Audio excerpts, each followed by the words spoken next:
De par notre nature humaine, nous sommes curieux de connaître l'avenir.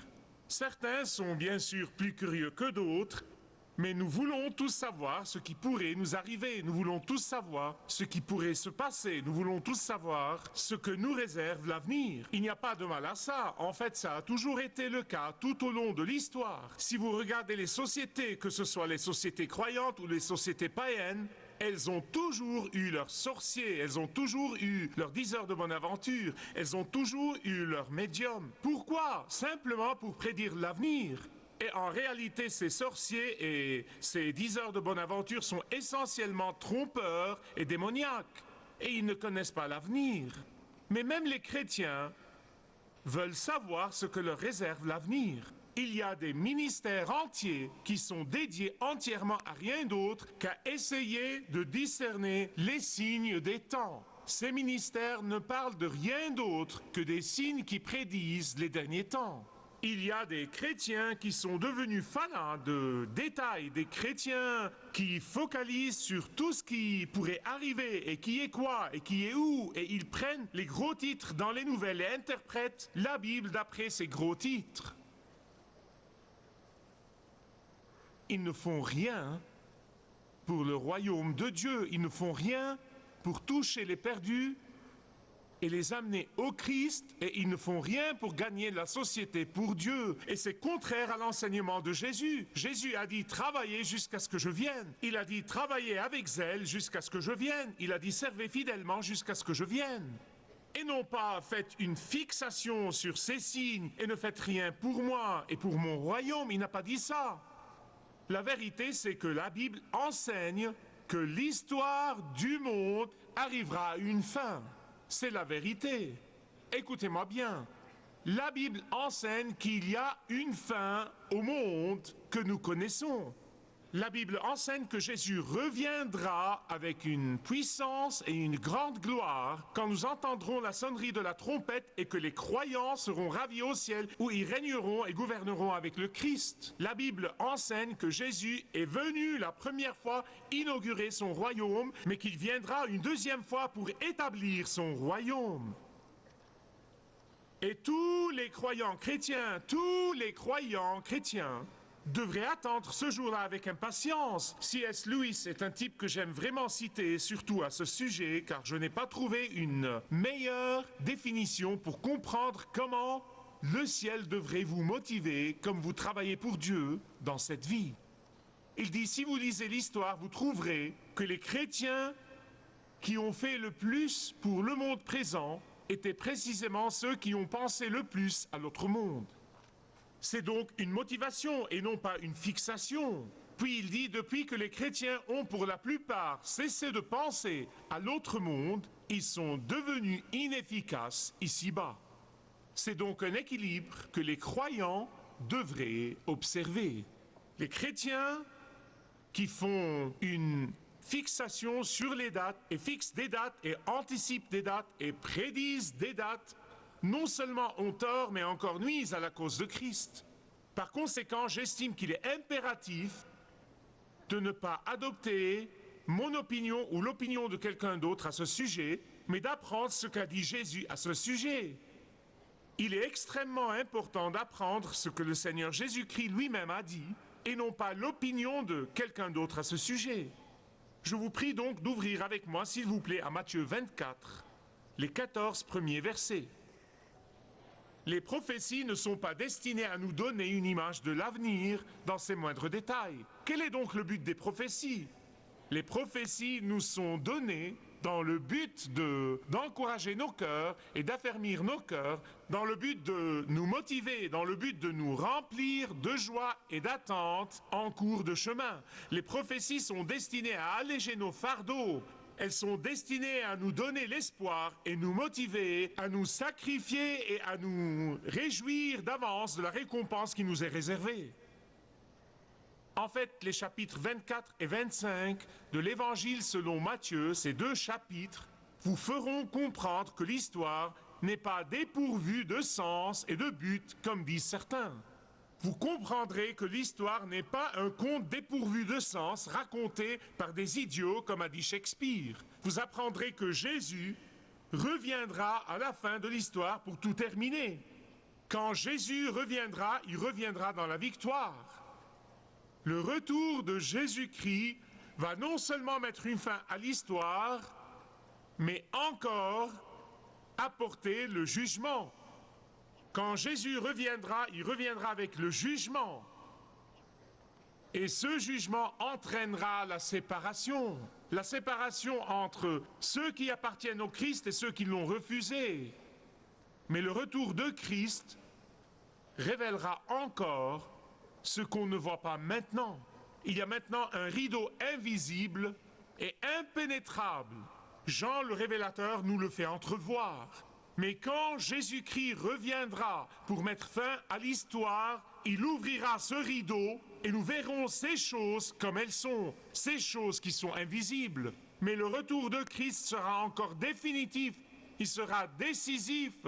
Il n'y aura plus d'occasion pour tous ceux qui ont refusé le Christ Jésus dans cette vie de se repentir et de croire à lui. C'est pour cette raison que nous sommes motivés à chaque instant de notre vie à dire aux autres que Jésus et Jésus seul sauve. Mais pas seulement ça, les gens sans Jésus n'auront plus l'occasion d'avoir le salut. Par-dessus tout, le retour de Christ sera soudain et il surprendra ceux qui ne sont pas préparés, ceux qui focalisent tellement sur leur monde et sur leur vie et sur leurs problèmes, ceux qui ne focalisent que sur cette vie sur terre, ils seront choqués, ils seront surpris. Mais ceux qui attendaient son retour et qui priaient tous les jours et travaillaient dur tous les jours pour le royaume en attendant son retour, ils auront la joie. Matthieu 24. Les disciples ont posé la question à Jésus, quels sont les signes du retour de Christ? Ils ont dit à Jésus, quels sont les signes de ton retour? Or, vous devez vous rappeler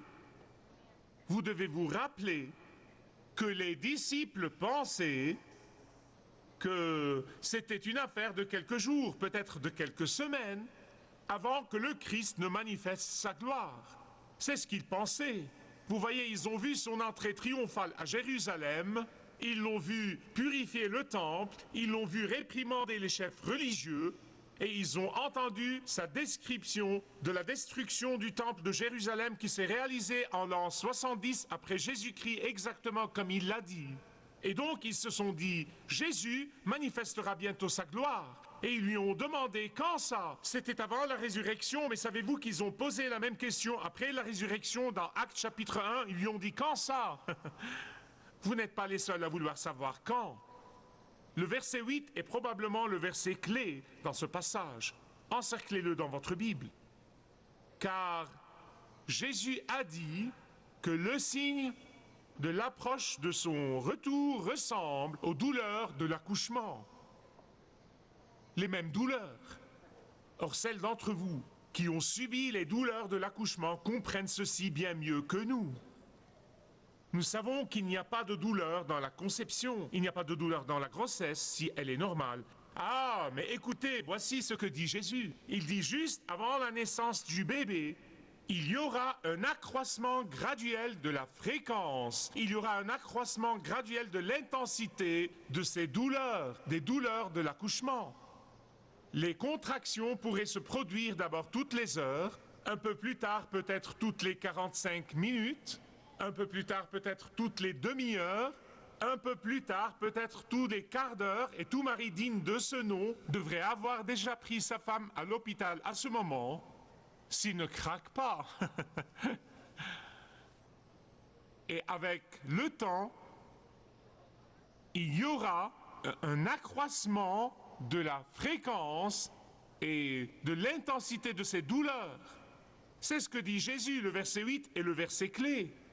Car une fois que les contractions se produisent toutes les 5 minutes ou toutes les 3 minutes, à ce moment-là, vous saurez que l'accouchement est imminent. Il y a beaucoup de douleurs. La mère éprouve beaucoup de douleurs. Mais aussi, il y a une joie dans son cœur. Il y a une joie d'anticipation dans son cœur. Il y a une joie d'excitation dans son cœur. Il y a une joie d'attente dans son cœur. Et on me dit que cette joie est parfois tellement intense qu'elle aide en fait à éclipser la sévérité des douleurs de l'accouchement. De la même manière, Jésus dit, écoutez avec soin, c'est ce qu'il a dit. Il a dit de la même manière, il y aura des événements qui indiqueront que le retour de Christ est imminent. Il y aura un accroissement de la répétition, il y aura un accroissement de la fréquence, il y aura un accroissement de l'intensité, il y aura un accroissement des douleurs qu'ils causeront.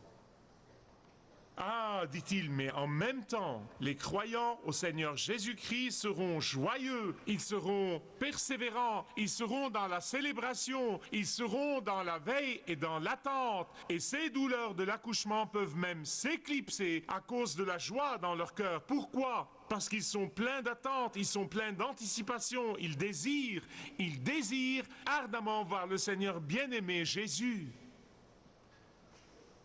Quels sont ces douleurs de l'accouchement? Eh bien, si vous regardez les versets de près, je les ai résumés en 5.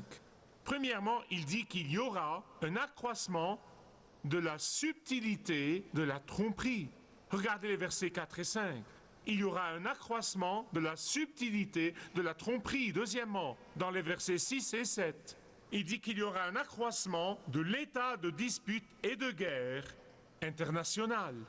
Troisièmement, Jésus dit qu'il y aura un accroissement de la dévastation cosmique substantielle, versets 7 et 8. Quatrièmement, il dit qu'il y aura un accroissement de la sévérité de livrer les croyants à la persécution, verset 9. Et finalement, il dit qu'il y aura un accroissement de l'étendue de l'abandon de la foi. Un accroissement de l'étendue, de l'abandon de la vraie foi. Versets 10 à 14. Jésus dit que comme le temps tire à sa fin, il y aura un accroissement de la subtilité de la tromperie.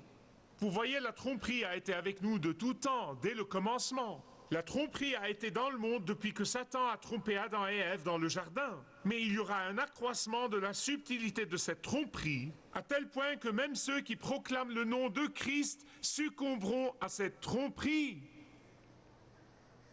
La prolifération de faux messies, la subtilité de ceux qui essayeront de tromper même les élus sera tellement intense que certains des croyants seront trompés. Écoutez-moi bien, mes amis, sur ce point, c'est très important. Je ne le dis pas avec désinvolture. Il aurait été impensable, il y a 50 ans, que les églises et les confessions et les chefs d'église qui prétendent être chrétiens et prétendent toujours être chrétiens nient que Jésus est le seul chemin au ciel. C'est l'essence même de notre foi, c'est le cœur même de notre foi. C'est comme le Saint Graal de la foi chrétienne. Il aurait été impensable, il y a 50 ans, que les gens de l'Église nient le fait que Jésus et Jésus seul sauve. Et pourtant, aujourd'hui, des millions et des millions et des millions de pratiquants sont tombés dans ce piège. Et c'est pourquoi dans le verset 4, regardez le verset 4, Jésus dit « Prenez garde que personne ne vous séduise. Prenez garde que personne ne vous trompe. » Gardez les yeux ouverts sur les faux sauveurs. Gardez les yeux ouverts sur les beaux parleurs hypocrites. Gardez les yeux ouverts sur ceux qui vous donnent de faux espoirs. La subtilité de leur tromperie